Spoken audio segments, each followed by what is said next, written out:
Okay, we're going to talk about how to export subscribers. So we go to the subscriber tab.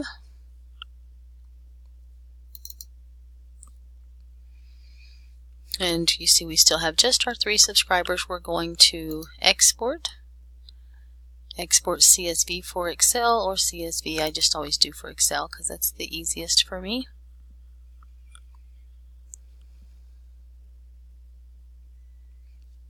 We've downloaded active subscribers here, or we can download.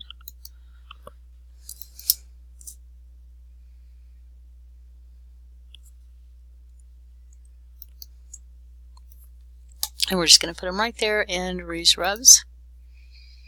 It's got comma separated values. That's where you get your CSV. That's the format. We're going to save. And there's my file. Which I actually did it twice. So that's fairly easy. It might take a little longer if you had, say, 500 subscribers instead of 3. But that is basically it. So if you decide to move from MailerLite to another mail service provider, you would have your CSV and you could just simply upload them. You can also, I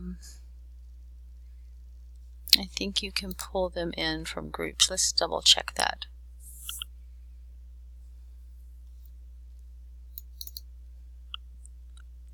Yeah, so there's my group